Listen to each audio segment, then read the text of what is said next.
Okay, sorry about that. We got cut off. My phone went dead, so I'm using another cell phone. But anyway, so we talked about the fact that many autoimmune disorders are treated. In fact, the majority of them are treated by immune suppression therapy. Again, the methotrexate and different types of chemotherapy, biologics, which make it. I often love when Big Farm comes up with these names, and it's like, oh yes, that biologic. It sounds natural, doesn't it? It sounds like you're aiding your body and healing naturally. Nothing could be further from the truth. So anyway, that's what part the endocannabinoid system plays in your body. It is the regulatory system that regulates all of the other systems. Um, it talks about every single organ in your body has cannabinoid receptors.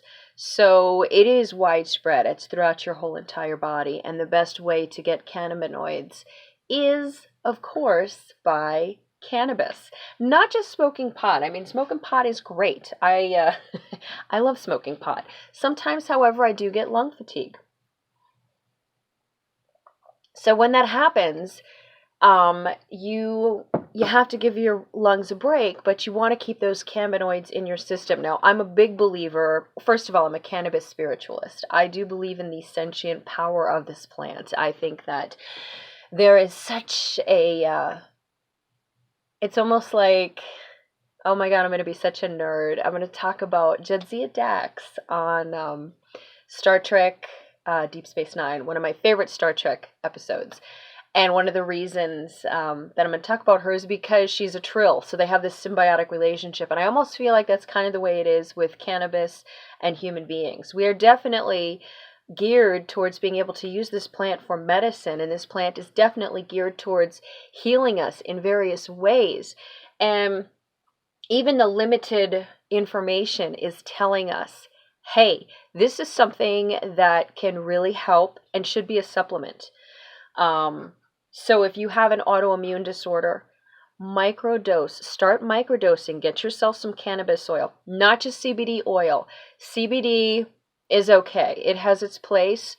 Mainly, I think, number one is a supplement, and number two, keep a bottle in your house so that if you take too many edibles and you get way too high and you start getting all paranoid and oh my God, am I breathing? And all that weird stuff, There's always that guy at the party, right? Well, what sucks even more is when it's a party of one and you're still that guy. That has happened to me more times than I care to remember. So utilizing CBD oil will give you a better, it'll kind of help you come down a little bit so that you can, get your faculties in shape, get to bed and sleep it off. It's not going to bring you all the way down, but it'll make it bearable so you're not like totally freaking out like some people do. Myself included. What else? Well, important things. There are so many different ways to ingest cannabis. This is Van Gogh, and actually I'm just taking a quick break because I can do this because this is my job now, right?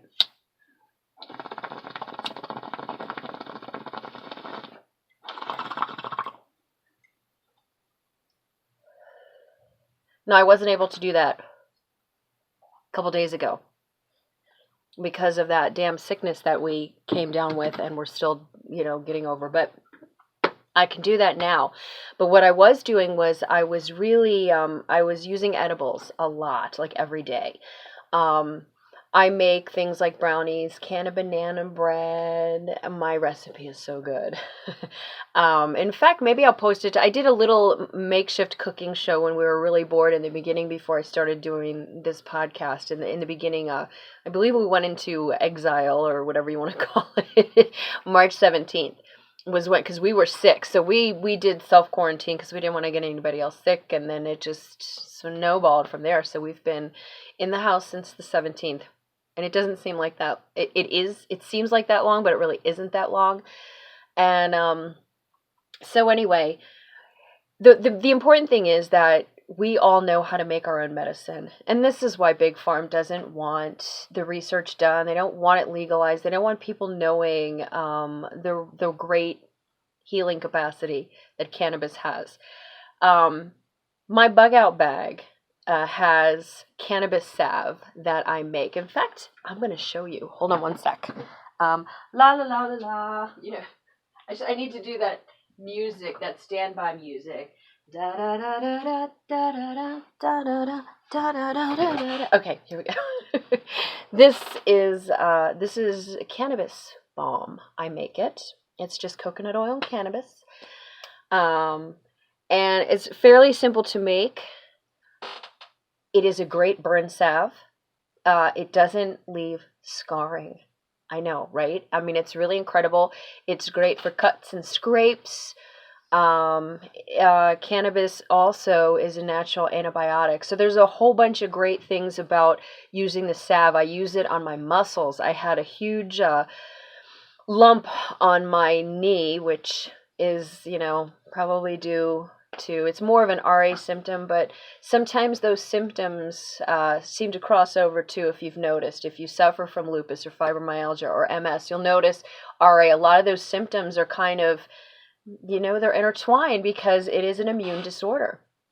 And it all boils down to that communication. You need to tell the immune system somehow, stop attacking the body you're supposed to protect. You're not going to be able to do that by destroying it, So anyway, the salve is real important for muscle aches. For I had a mole, and it was really it was very raised. It had irregular edges, and it was very dark. And I've had skin cancer before. I had a few patches that I had to have removed about, 15 years ago. And so I was putting the salve on like 3-4 times a day. And I did it, and it took a long time. I did it over a period of, I'd say 6-7 months. And then one day I was sitting there, and all of a sudden I felt something. I thought it was a crumb or something that went down in my bra, and I looked, and it was the mole. The mole had fallen off. The salve had completely, So it's some really incredible stuff. That's number one. Tinctures are great too for microdosing. If you're the kind of person that you're afraid, you don't want to be high, that's not what you're looking for. You're looking for strictly the medicinal part of it. I get it. I hear you. Getting cannabis tincture, and you can simply make it with glycerin and cannabis. That's it. It's real simple to make, and it helps with sleep. You can take a few drops a day and just get it in your system, and then you start to build up a tolerance, so you won't get high and all freaked out and stuff. You'll just be normal, whatever normal is. And there's 2 types of tinctures that I make. The glycerin, which is a little bit sweeter, that's good for sleep, and then the alcohol-based, which I use vodka, a really high-end vodka to make that. Again, cannabis and vodka, 2 ingredients. That you can pronounce, and that's great for anxiety, panic, and we take it daily with either orange juice or just water, a dropper full. Again, just to keep that health going, to keep that in our system. So I guess I'm going to leave you with that. So that was the Endocannibinoid System 101, Part 1 and 2. And we'll be talking more. I'll talk more about, I think maybe I might post that little cannabis cooking show thing that I did, and let you guys see that too, my canna banana bread. I'll get better at the cooking show aspect of it. That was kind of, it was just, we're all doing what we can to educate. And since I am a cannabis spiritualist, I think it's real important that people know that you can do a good portion of your own health care right at home by just making sure that you have a good stash of cannabinoids to refresh your endocannabinoid system and keep your balance in balance. So until next time, blessed be everybody. I hope you have a really great day. We'll be touching base in a couple days. We'll see what happens. Stay healthy, and if you can't be healthy, stay strong until you can be healthy again. Lots of love, guys.